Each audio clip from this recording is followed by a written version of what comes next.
Hello and welcome to episode 103 of Communicast, the podcast dedicated to enhancing communication skills. I'm your host, Scott D'Amico, president of Communispond. Today I'm joined by Kayvon Kay, founder of The Sales Connection, which manages and scales premier sales teams for online businesses.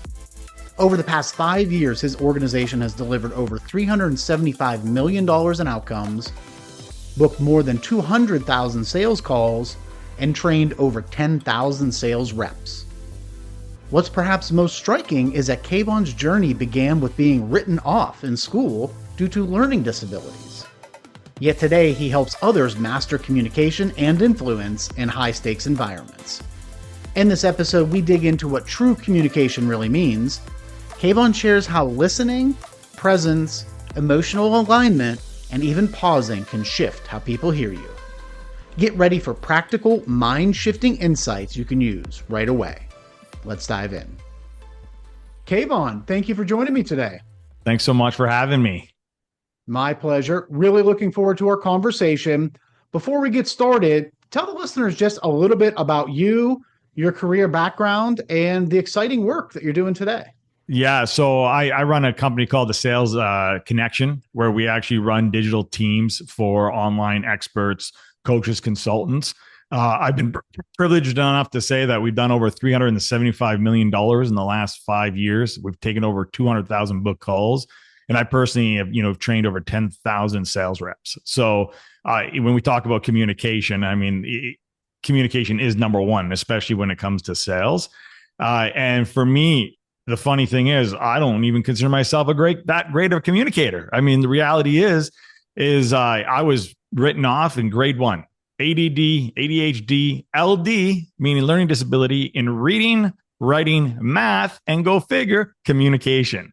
So they written me off. And the problem was, when they write you off at such a young age, you believe them.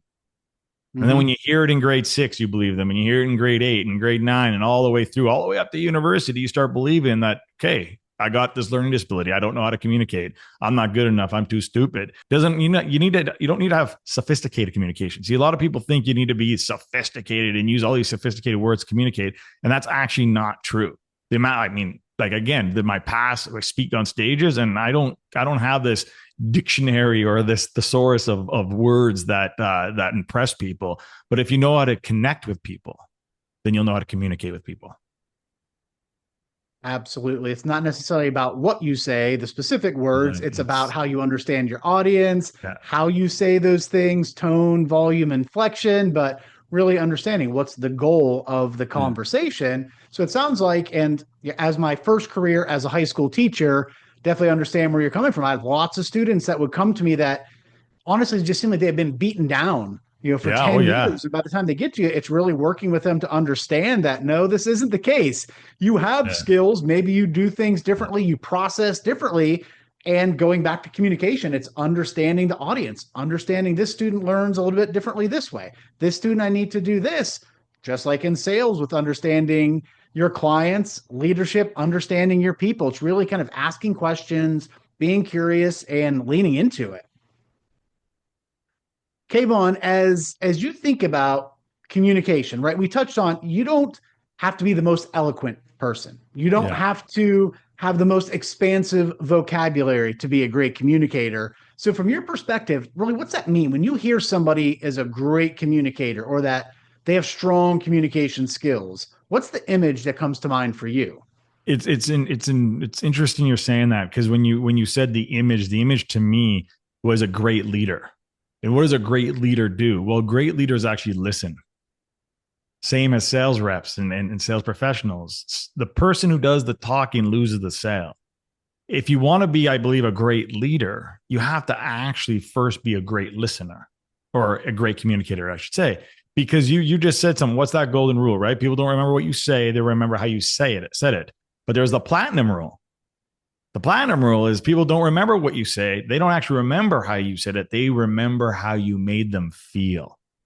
And then you said earlier, your inflection, your tonality, all of that. You could say the same word. We know we can say the same word. It can mean 5 different things to different people. So for me, if we looked at that and we said, okay, if that is true, how I make people feel is a form of communication, not the words I use, then wouldn't it be true? Then we need to actually look within first. Another way of me saying that is that means my communication is a direct reflection of what's going on the inside. And see, most people, when they come to a conversation like the one we're having right now, there's actually two conversations happening. The one you and I are having and the one that I'm having in my head.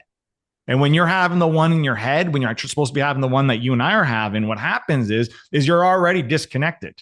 You have all those thoughts coming, so you're not actually engaged in the conversation. So you're not actually showing up in the energy of being engaged. And thus, you don't have this connection and you're not communicating what you want because you're not listening.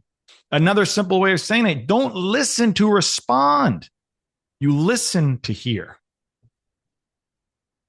I just had this conversation recently with somebody, and they were talking about one of the hardest things to do for effective communication and listening is to turn off that inner dialogue where you're processing and trying to hear in your brain with what the other person is saying, and you hit on it, right? You immediately start formulating. So it is a skill that takes a lot of practice to truly lock into somebody. I talk about it a lot here with having that listening hygiene. Have I eliminated all my distractions, right? Phone turned off, email shut down, office door closed, text message went to the family, do not disturb. Because I know if I don't eliminate all those things, I'm going to be thinking about, why is my phone buzzing? Is it my boss? What was that email I just caught out of the corner of my eye pop up, right? The kids knocking at the door. I have a big client meeting, right after this. I'm starting to think about that. All these things that you can do to start to create an environment where you can listen, in addition to just your mindset going into that conversation, so that, as you mentioned, I'm locked in on you. I'm not thinking about what I'm going to respond with. And another key to doing that is, especially in sales, is that pause after. We talk about how do you make somebody feel is really important in communication. When you take that pause after they get done talking, 1, 2, 3 second pause, while it can feel excruciating for the person that's when you're trying to wait to speak, it signals to that other person, oh, they were actually listening. They're processing. It makes them feel like, okay, it makes them feel valued and heard. And that is critical when it comes to communication. Well, the pause, I mean, that's very important, is the pause, right? So I like talking about, I'm always about the why kind of guy. Why do these happen? Or how do these things happen? When people say, oh, the pause, oh, that's easy to say, but what does that actually mean? Why do people not pause, right? So then I would say, okay, let's talk about this then. Let's talk about the fact that, okay, why don't people pause? If we know the pause is important, even we're talking about 1, 2, that's it. But most people can't even do the 1 or 2. Why? Because they're too uncomfortable with themselves to sit in the silence, to absorb the information and actually come up with some critical thought. So what they do out of their nervousness, out of trying to be seen, out of ego, we just talk over people, and everyone's just yelling over everyone. Everyone's talking over everybody, and no one's being present. So then, okay, well, how do we be present? Those were all tactical things you said. Hey, shut off the phone, close the door, send the mask. Those are tactical things. One of the things that I always say is the first thing to do is present is remember, when you put people first, you will end up on top. When you put yourself first, you will end up on the bottom. Okay, Kayvon, that's a great quote. What does that really mean? Well, when you authentically are coming into a conversation, you make it about them and you authentically believe it's about them. You authentically care of what that conversation is about, what you're trying to achieve in that conversation, what you're maybe trying to learn, whatever it is about. And if you're not, don't have the conversation, because I'm done with the fakeness. So I tell people I don't play that game anymore. I'm either going to be here, I'm going to be all in, or I'm not. And I'm going to be straight with you. I'm okay with that, because I'm not here to love everybody, impress everybody. I'm here to be connected with the right somebody and love the right one person. And I'm good with that. Historically, sales has had kind of a negative connotation associated with that. Because a lot of things you just touch on, right? Salespeople come in, they're just throwing, they're not listening. They're coming in with their agenda. They're worried about their sale, their quota, their number, their commission.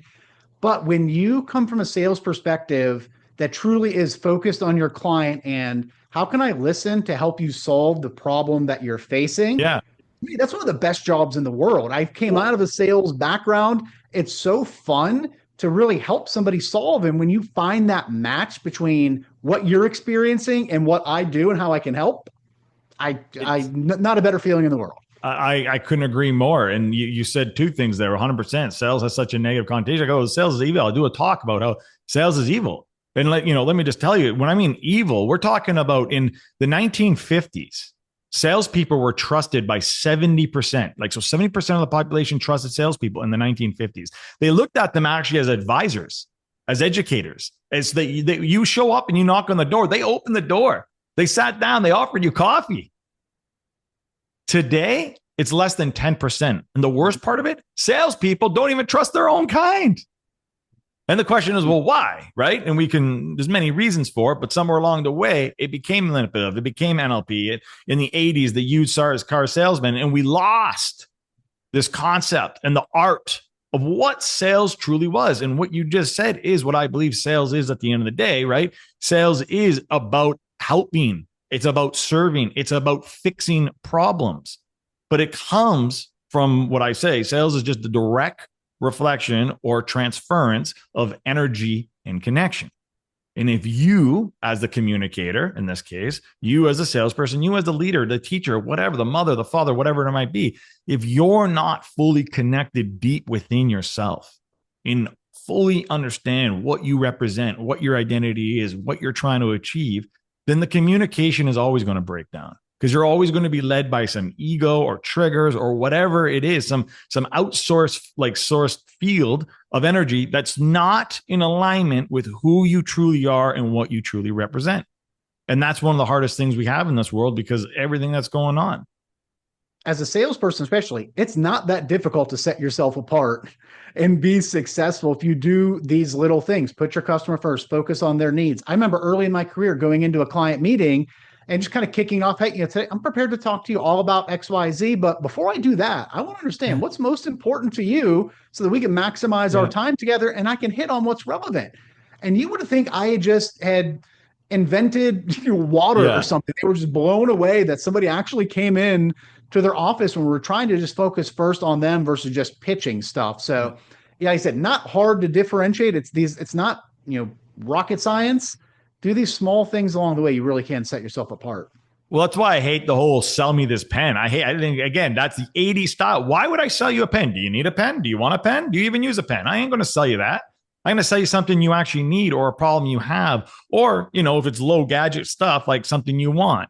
But usually, and here's a key here, people don't buy their way into something. They buy their way out of something, meaning people are buying their way out of other pain, a feeling, an emotion, and they're buying themselves at the end of the day, what I call is a new identity. People they don't buy products. They don't buy features. They buy a better version of themselves. Kayvon, we've talked a good bit about listening, which is foundational communication skills.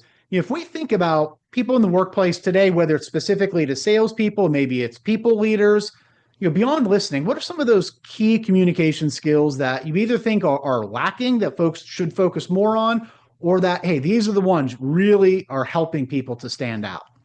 Are we talking communication skills? We're talking about the leadership skills here, because when we talk about some of the great leaders, right? I'll tell you this: the great leaders. This is what I believe the great leaders can do. They know how to communicate, and now we're talking about communication. So different personalities. We don't want to get into that, but we could. There are different types of what I call operating levels, like how your brain and how you are wired. This isn't you can change this. This is who you are at birth.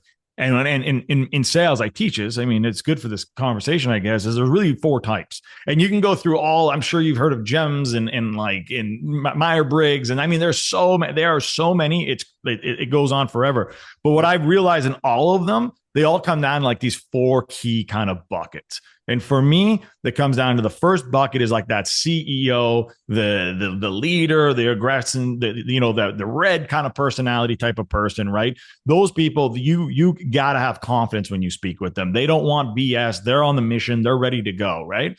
Second person is what I call those engineers, the engineer brains. Those are the analyticals. Those are the ones where you actually say hello, and then there's their brains go boop, boop, beep, boop, boop, boop, beep, boop, boop, and then they respond. Those analytical people, you can't speak about the feature to them. You can't speak about, you can't be crazy upbeat with them. It's facts, it's figures, it's especially specifically and precisely.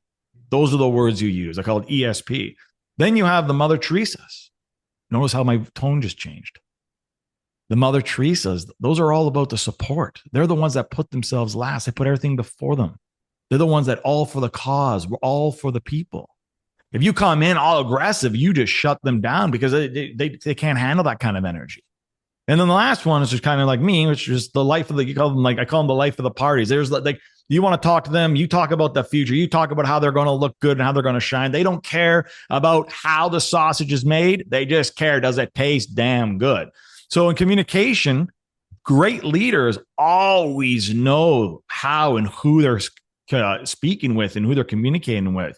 Now, one of the greatest signs that I look at is a great leader is, can they get what they want done by making you believe and think that you came up with the idea? Now, I will be straight with you. I'm still on the pursuit of that. I'm not going to sit here and say that I've mastered that. That to me, though, is like the most effective communication is how can you get what you want done? And I'm not saying in a selfish way here. I come from a business perspective, right? Like getting things done for the better cause. Doesn't have to be business, for any cause, for the better cause, and making the person that you're communicating believe that they came out with that idea and they're bought in on the idea, so it actually gets executed. And or whatever you're trying to say or communicate lands in a way where they don't just listen to it, they hear it. It reminds me of the old adage of managers make themselves feel important, leaders make other people feel important, right? And if you are a leader, your communication tends to be more of that two-way street. It's a partnership where we're kind of in this together. And what you hit on, they've put the work in to understand how they need to best communicate with that person on their team, right? Is this the analytical person? I have to be very precise with my communication. Is this the big picture person? If I start getting into process, I'm going to lose them, right? Yeah. The bottom line person, if I'm talking lofty aspirational, they want to know what's it going to cost? How long is it going to take? What's it going to... So as a leader, you can do some things, I think, to quickly get a rough gauge, a thumb in the air. This is kind of where this person might fall, because it's all on a spectrum for everybody. Where everyone's on a spectrum, but the reality is like their true colors will show up. Even if they try to hide it, like they do show up. And it's, again, there's no right, wrong, or bad. This is the thing. There's no right, wrong, or bad here. And you cannot change it. I see so many people trying to change it. And it's like, you can't go against biology. It is what it is. Like, as much as I wish I was an analytical person and I was this nurturing person, I'm not. I've grown to have nurture. I've become better at nurturing and caring and being softer and slowing down. I've worked really, really hard at it, but that's not my natural tendency. I talk a lot about authenticity in communication. And if you notice at the end of your communications, you are exhausted, it's likely because you're not being authentic in your style, right? You're trying to sway too far away from that communication style because it's just draining when you're not yourself. And when people, receive communication in a way that's a mismatch for their style, you'll notice they'll react a little differently. So yeah, it's great. You have to put those reps in when it comes to communication, to interact with your people, to get a sense of where they are, and then try to structure your communications when they're one-to-one that's going to meet their style. But when you're going one-to-many, right, it's hard to craft a message at everybody's style. But important things likely shouldn't just be a one and done, right? You kind of want to have kind of a campaign approach to your communications, just like with sales. 100%. There is no one and done, right? It's multi-level. And again, you'll hear me say this. Everyone's like, "You're really about it," and I am. It's all starts within. It really starts within. We talk about what's going on in your head, what's going on in your heart, what's going on in your soul, how you show up, your identity, all of that, right? Like people's like, "Oh, I suck at communicating." Well, it's because you're telling yourself you suck at communication. "Oh, I'm not confident." It's because you're telling yourself you're not confident. Watch what happens if you don't even say a word and you just show up with confidence. Watch what happens. Because I'll tell you this, communication tells you something that tells you stories too. And I'm sure you know this one. Mm-hmm. The loudest one in the room is typically the most insecure person. Is the weakest. Yep. The loudest one in the room is the weakest. And the best one, I'll tell you another one.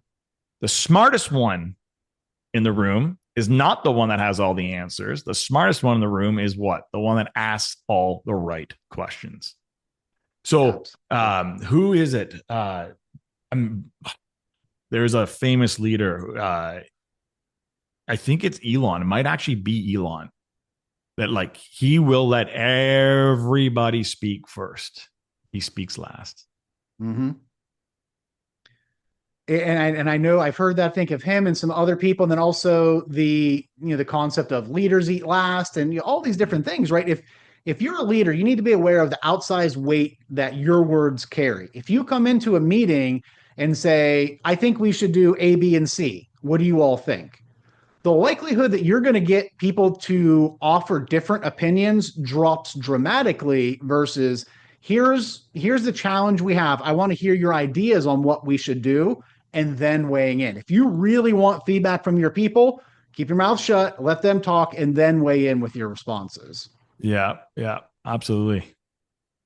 Kayvon, shifting gears a little bit, we've been talking a lot about other people and skills and the outside stuff. But if you think about you and your career and your success, if I were to ask you or someone close to you, what's that key communication skill that really has set Kayvon apart? What would they share with me?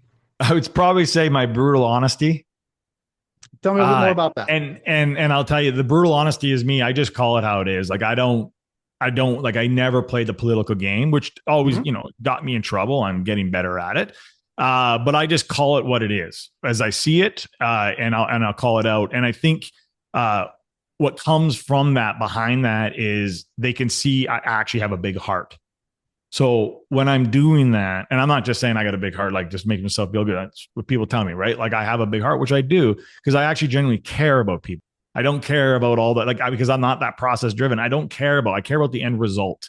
So for me, I'm more like, I will not let us go in circles. I will not let excuses, none of that. I'll call that out, because the quicker we can call that out, the quicker we can get to the end result, the quicker we can move forward, the quicker we get to actually communicate and get to the hard, points of it. So for me, my biggest problem, I'll tell you, is because I'm emphatic and I have a lot of energy. My tonality is a massive one for me. Like I can mean one thing positive, but because it's loud and because I'm up, and sometimes if I'm in a rush, right, or I got to get going, I'm trying to get something across to somebody, it can come off as aggressive, or he's bullying me, or he's mean to me, and it's like whoa, not at all. It's not even what I was even going towards. But the fact is, does not matter.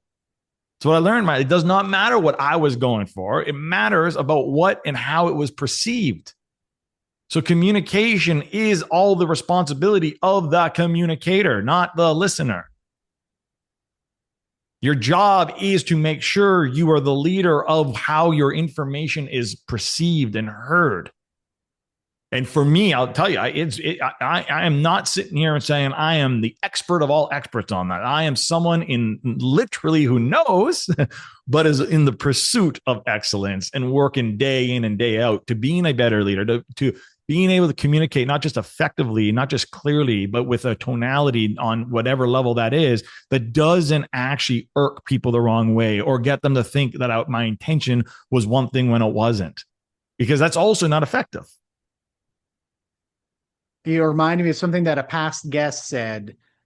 100% of what is said by the listener. And it took me a while for that to register. I'm like, it goes back to intent. It doesn't matter what you meant when you said it. What matters is how it was perceived. And a lot can change from the time it goes from your brain to your mouth, through the ethos, into someone else's ears, into their brain, and how they process it because of the context, their background, their experiences, their relationship with you. So yeah, the listener, you have to be mindful of how it's going to be received. And I think when you are direct and, as you mentioned, brutally honest, you always walk that razor's edge of how is this going to be perceived. So yeah, it's a balancing act. Yeah, it is a balancing act. And, and sometimes if I know it's going to be hard, I ask permission. I go, do you want the fluff? You want the hardcore truth? Because it's not going to feel, fluff's going to feel good. It's not going to help you. The hard truth is going to hurt, but it's going to help you. Which one do you want? I think having that type of clarity is important and providing the context. Hey, the reason I'm Yeah. saying this is right. So just kind of just saying, no, that's a terrible idea and walking away, not good. And Yeah. say, okay, Yeah. my honest opinion, my honest opinion is this isn't going to work. I say this because whatever it may be, but yeah, really kind of getting in there. And I think that builds trust when you set the stage for those tough conversations, you have them and you provide the context. I think it helps people really grow and things ultimately, as you mentioned, move quicker, get results better. If we, again, it keeps coming up for me is we just talked about, okay, so what's the goal here, guys? Like, what are we talking about? We're talking about how can you be in the most effective communicator, right? And I keep thinking to myself, I'm like, it's the fundamentals, again, I say was within, but it comes down to just being in an alignment. I do not think that if you are 100% in alignment with who you are, what you represent, what you do, and what you're trying to achieve. And when I mean alignment, meaning you're authentically caring about the person on the other end. You authentically care about the mission at hand. You're not being selfish. You're being selfless about it. I don't think if you can ever be that 100%, which is the hardest thing to do, but Mm-hmm. when you're in that position, that you can have poor communication. Right. Well, I think when you're authentic, you have the same goals as other people. You've tried to learn where they're coming from and you're putting it out there. And I think checking for understanding is another big part of that. Sometimes that little check for understanding after you communicate can take what perhaps was a disastrous communication and very quickly within literally saying, did I get that right? You, Oh, you have something you have to say. It can yeah, completely change it. yeah, absolutely. And I think again, being curious is a big one too. Being curious. Mm-hmm. Right? I think we've been trained. So school, I don't want to go down that road, but school teaches you to say yes, no. It doesn't teach Mm-hmm. you to actually be curious, to question, to ask questions, to go be creative and go, well, why is that? And I think from that we just learn how to go yes, no, okay, yeah. And then when someone a leader comes or someone else comes not with that mindset, it's overwhelming or it becomes too Mm-hmm. much because our brains can't process it because I haven't seen this before, right? And I think when we talk about, again, I'll just say it, when we talk about the communication, it really is. It's about how you make that person feel. And you said that quote. What was it? 100% of communication is on the listener. Or 100% of what is said by the listener. yeah, it's just like it's so. At first, I had to think about that. I'm like, yeah, it's so deep, but it's also so true. And knowing, and then I'd say, and then again, knowing this different communication. There's so many different kind of communication styles, and knowing who you are. But without you doing that work yourself, you're just not going to be that best effective communicator. And going back to the point on curiosity, in a past career, we developed a course, a training program around innovation and curiosity. In essence, these are skills that can be taught. People think that curiosity is just they're a naturally person and that's it. If you're not creative, I'm sorry, creativity and innovation. If Yeah, you're not a creative person, you're sorry, you're out of luck. But it's absolutely a skill that can be taught. And I remember one of the things is why are kids so creative, young kids? Because they ask why. A yeah, million times a day, they ask yeah. why. Why And they push back? They push yes, back. for me as a parent, I tried as best I could to make that conscious effort that when they ask why, it wasn't immediately because I said so, right? It Yeah, was well, yeah, exactly, right. Yeah, you don't want eventually you to got cut to that. shut it down after maybe that 13th or 14th Well, one. yeah, But yeah, you want to encourage people, and even now with teenagers, right? They're testing, they're pushing back, yeah. they're asking why. For me, that's an important skill. It I can think somewhat absolutely it is. seem as defiance, but they legitimately are questioning things and providing that the why and the context around decisions is pretty powerful. Kayvon, who's been someone from throughout your life that has perhaps had an impact on the way that you communicate? I would say as a speaker, for sure goes to, I'll never forget, there's two speakers that just changed my life. The way they commanded attention and created the stories and made you just believe every word they were saying. And I'll always give respect. One was John Maxwell, and another one was Lisa Nichols.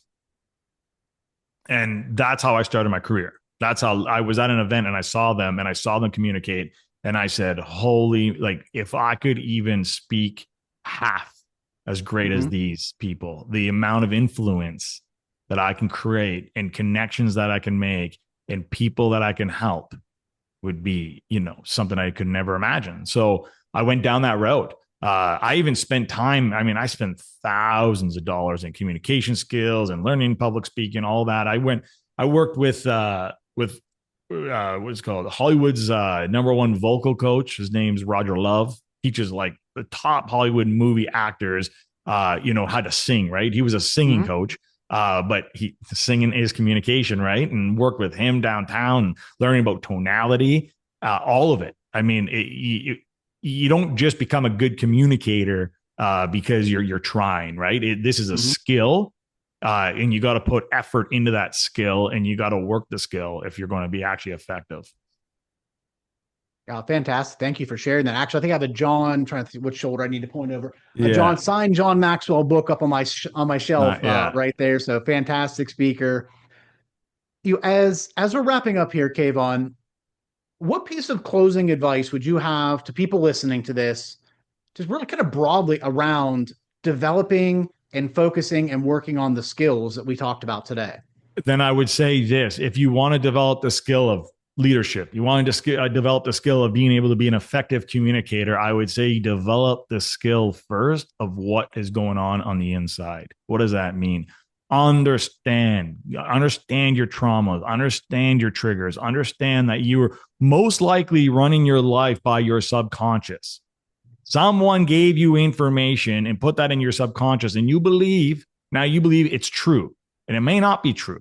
And it may not be right. No matter what your situation is, you have the power to be different, to choose different, and to operate different. So if you want different results, in the way you communicate, you want different results in your business, you want different results in your life, the first thing you need to check is the results that you have inside first. If you don't change your identity and you don't do the work on the inside, nothing on the outside matters. Fact. After 40 years, I can tell you that. 40 years of my life, I'm burning a lot of relationships, burning a lot of businesses, having highs and lows. The one thing I can tell you, everything was a result of the decisions I made, the conversations I had, and the energy I brought. And now, after having that reflection as we do at 40, it's completely changed because I've realized it all is me on the inside. Fantastic advice. As I think about it, self-awareness, the reflection, really stepping back, looking in, critical, not only to just being a great communicator, to being a great leader, to having strong personal, professional relationships. So absolutely important for people to do that. And Kayvon, really do appreciate you taking time. If people want to connect with you, learn more about the work that you're doing. Very simple. I always just say Kayvon.com. Go to KAYVON.com. That's Kayvon.com. Perfect. I will be sure to include that in the show notes. Kayvon, thank you so much. Hope you have a great rest of your day. Thank you so much for having me. Take care. Special thanks again to my guest, Kayvon Kay, for joining us and for his honest insights into communication, leadership, and inner work. As we close, here's a reminder.